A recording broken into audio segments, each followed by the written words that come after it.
Neste vídeo eu vou explicar como é que se relacionam as coordenadas de um vetor em duas bases diferentes no mesmo espaço vetorial. Isto é algo que tem mesmo muita importância prática. Isso requer um conceito, ou melhor, uma espécie de atualização do conceito de base. Nós até agora, quando falámos de uma base, muitas vezes na realidade tanto descrevíamos um conjunto de vetores, que era uma base, um conjunto linearmente independente e que gerava o espaço, mas estávamos a assumir uma ordem nos vetores. Não é? Quando dizíamos que havia uma lista de coordenadas, estávamos implicitamente a assumir uma ordem. Mas na realidade, em matemática não há nenhuma diferença entre dizer, por exemplo, o conjunto com os vetores V1, V2 ou o conjunto com os vetores V2, V1, isto são o mesmo conjunto. Enquanto que nós, quando temos coordenadas, queremos falar da primeira coordenada, da segunda coordenada, etc. E então convém introduzir o conceito de uma base ordenada, que é basicamente uma base, mas para a qual foi escolhida uma ordem dos vetores. Uma maneira de formalizar isso é dizer simplesmente que há uma sucessão finita de elementos de V, que o conjunto desses elementos forma uma base. Okay?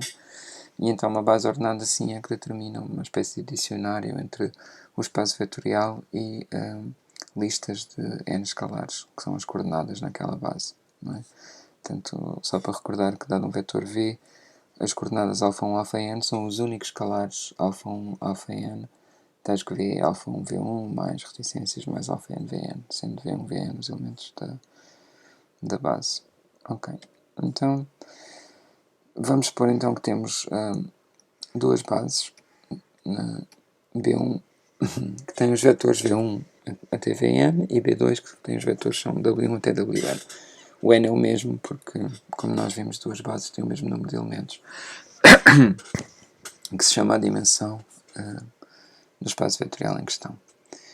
Ok, então, dado um vetor V, nós podemos escrevê-lo aqui como em função da primeira base, B1, portanto é α1 V1 mais αn Vn, e queremos obter as coordenadas de V na base B2, ou seja, queremos escrever o V à custa de W1, Wn. Portanto, a maneira de fazer isso é, na realidade, pegar nestes vetores da primeira base V1 e escrevê-los à custa da segunda base B2. Ok, portanto, isso agora vai requerer dois índices, porque vamos ter, para cada vetor da primeira base, vamos ter n coordenadas na base B2. E, portanto, vamos precisar de um índice que nos diz, neste caso acho que vou usar o segundo índice, vai corresponder ao vetor da base, da primeira base, e o primeiro índice vai ser a coordenada na nova base, a coordenada desse vetor na nova base. Okay? Portanto, o vetor VI, o iésimo vetor da primeira base, vai ter coordenadas na base 2, A1i, A2i até ANI. Okay?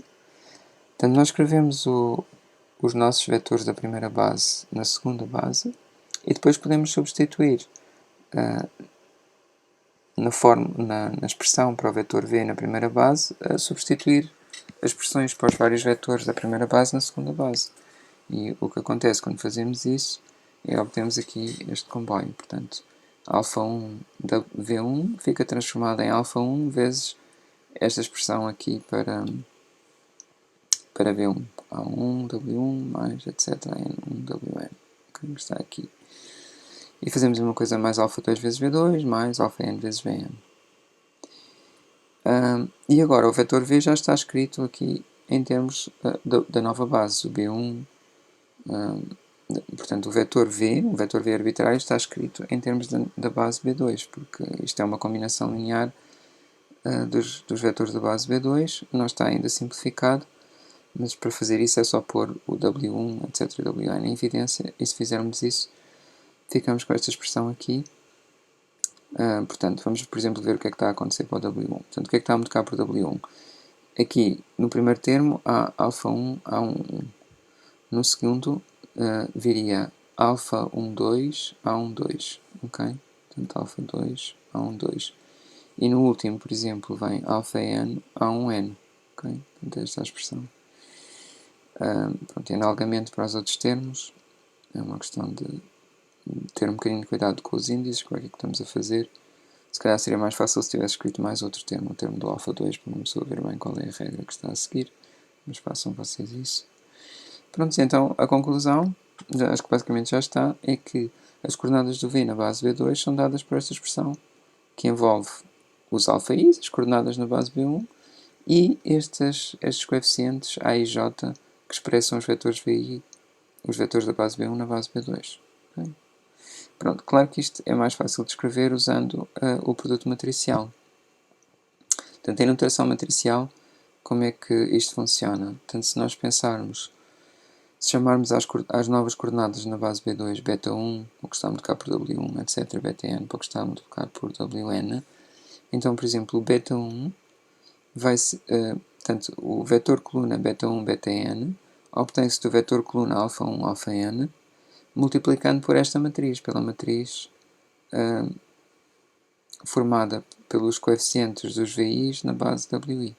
Okay? Portanto, é simplesmente uma interpretação em termos de produto matricial desta expressão que está aqui. Então, por exemplo, vamos só verificar aqui a fórmula para o beta 1, para o coeficiente do W1. Não é? Portanto, se pusermos a matriz, se multiplicarmos a primeira linha desta matriz pela primeira coluna, fica A1 alfa 1 mais A1 2 alfa 2 mais A1 n alfa n, que é exatamente o que está aqui. E a mesma coisa para as outras linhas.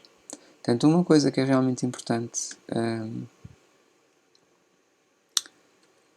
notar ou reparar é que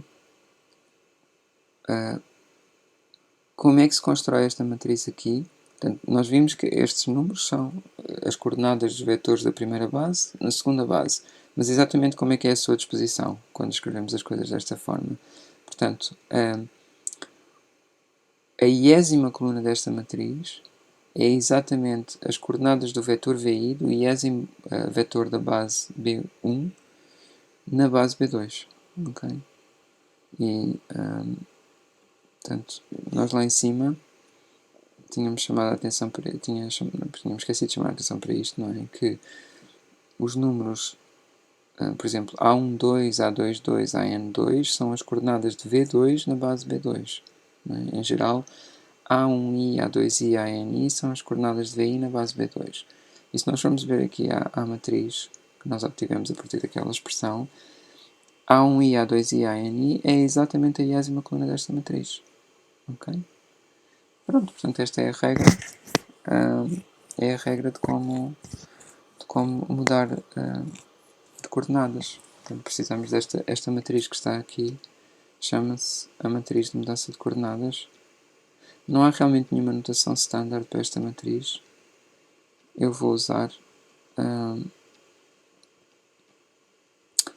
esta notação S, não sei, S matriz, mudança de coordenadas e vou pôr da base B1 para a base B2. Vou mudar as coordenadas da base B1 para a base B2.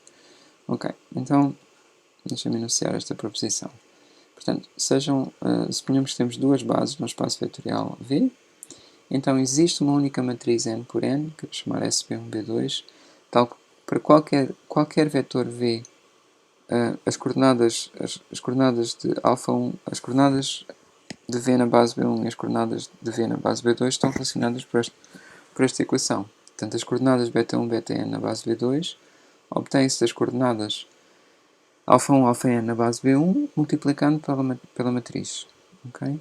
E além disso, aquilo que eu observei antes é que, como é que se obtém esta matriz? Na iésima coluna da matriz estão as coordenadas do iésimo vetor da primeira base, da base B1, na base B2. Okay? Pronto. Demonstrar isto, na realidade já demonstramos metade, que é já demonstramos que existe a matriz, porque a existência daquela matriz são as contas que fizemos acima. Eu escrevi as coordenadas beta 1, beta n à custa das coordenadas alfa 1, alfa n e vimos que era multiplicar por uma matriz. Porquê é que há uma única matriz que satisfaz isto? Okay, para todos os vetores? Bom, para ver que a matriz é única, na realidade basta ver... basta aplicar esta fórmula com a estrela, esta fórmula aqui, aos vetores da base B1, ok? Porque se nós pensarmos num vetor da base B1, portanto o V1 até o Vn, quais são as suas coordenadas na base B1? São super fáceis, não é? Por exemplo, as coordenadas do vetor V1 na base B1 são, não é? O V1 é 1 vezes V1 mais 0 vezes V2 mais reticências mais 0 vezes Vn. Não é? As coordenadas do vetor V1 na base B1 são 1, 0, 0, 0, 0. E, em geral, as coordenadas do vetor VI na base B1 são 0, 0, 0, depois um 1 na posição I e depois o resto de zeros. Está aqui escrito. Ok, então vamos pensar no que é que diz esta fórmula que está aqui, no caso deste vetor VI. Portanto, as coordenadas α1, αn são estas.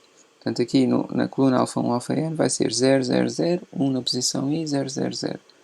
Quanto é que dá este produto matricial? Quando multiplicamos uma matriz pelo vetor 0, 0, 0, 1, 0, 0, 0, lembrem-se, o produto matriz o que significa é que estamos a fazer esta combinação linear das colunas da matriz. Não é?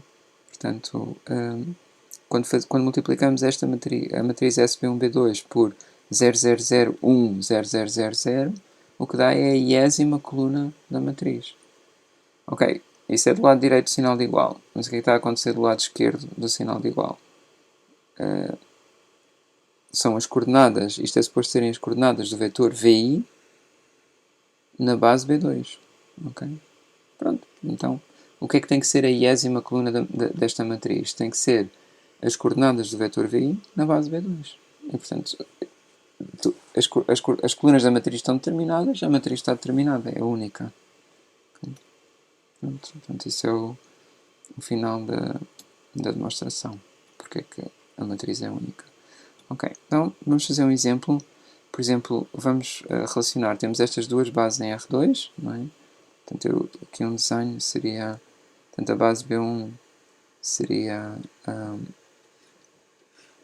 se isto for aqui R2, a base B1 é um referencial que tem, o primeiro vetor da base é este, seria o V1, vamos desenhar aqui V1, V2, o V2 é este é um referencial, e depois também temos uma base B2, portanto, em que temos os vetores W1 e W2, na nossa notação anterior.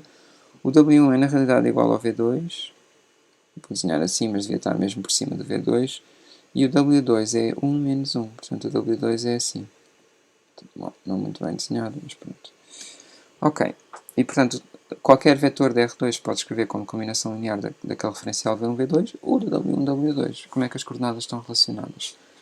O que diz a nossa regra ali em cima é que tudo o que temos que fazer é pegar nos vetores V1 e V2, estes que estão aqui. Ups, agora estou a escrever com a cor errada. Mas pronto, se calhar vou mudar novamente para preto. Portanto, é pegar nos vetores V1 e V2, o V1 é este e o V2 é este, e escrevê-los em termos da base W1 e W2. E isto aqui é muito fácil. Até se faz de cabeça, não é? Portanto, o V1 é simplesmente a média do W1 e do W2. A segunda coordenada corta e a primeira dá 1. E o V2 é simplesmente igual ao W1. Portanto, o que é a minha matriz de mudança de base? O que eu tenho que fazer é tenho que pegar nos vetores V1 e V2, um 0 e um 1, e escrever nas colunas da matriz, portanto, isto que estão aqui são as coordenadas do vetor. A primeira coluna vai ser as coordenadas do V1 na nova base, na base B2. Também.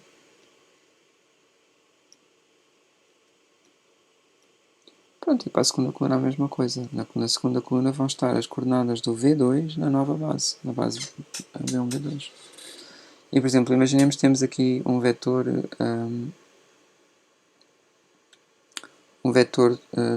este vetor, por exemplo, V, igual a 2, 1, na base,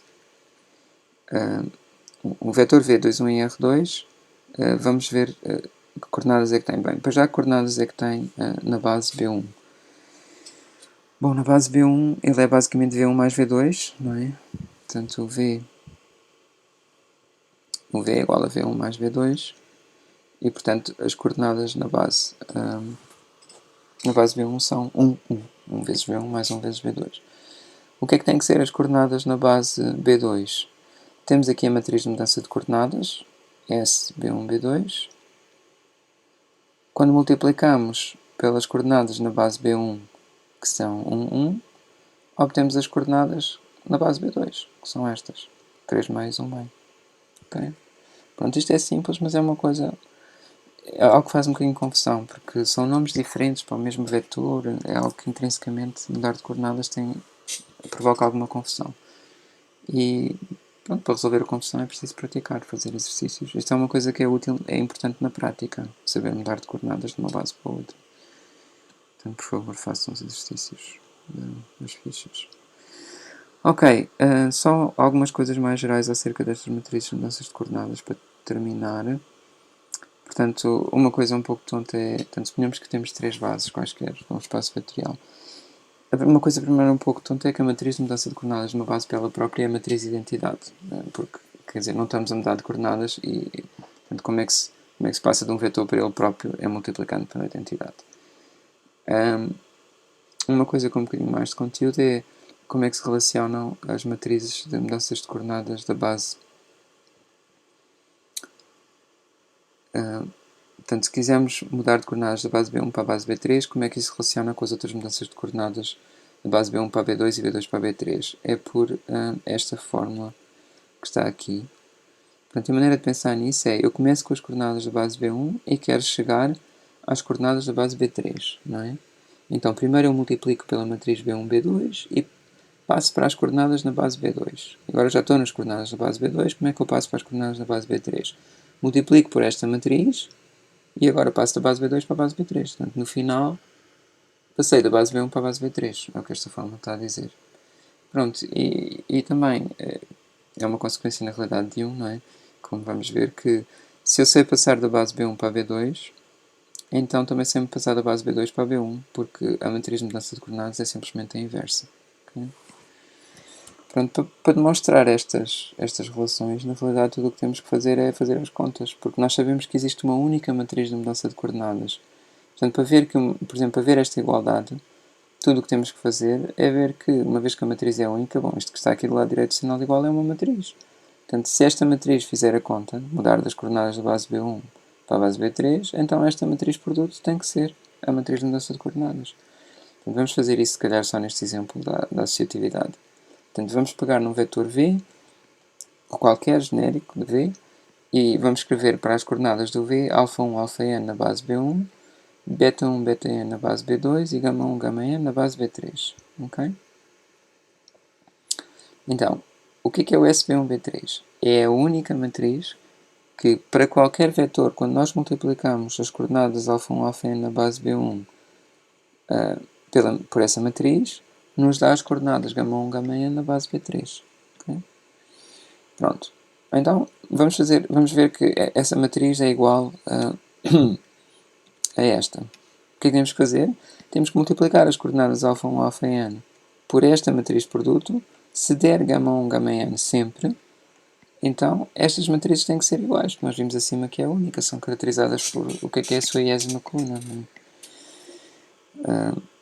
Pronto, isso é só uma questão de fazer as contas, é aquilo que eu disse por palavras antes. Portanto, eu tenho a matriz produto vezes isto, para associatividade posso primeiro fazer o primeiro produto, e quando eu multiplico a matriz da mudança de base B1 para B2 pelo alfa 1, alfa n, por definição da matriz de mudança de base, vai-me dar este vetor beta 1, beta n, não é? Que são as coordenadas do vetor que tem coordenadas alfa 1, alfa n na base B1, na base B2. Pronto, e depois quando multiplico a matriz de mudança de base pelas coordenadas na base B2, por definição de matriz de mudança de base, dá-me as coordenadas na base B3.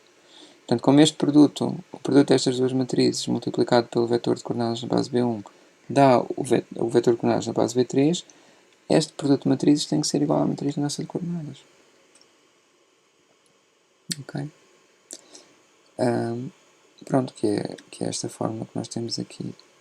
A outra fórmula, as outras fazem-se exatamente da mesma maneira, deixo-vos para fazer como exercício ou ler nas notas.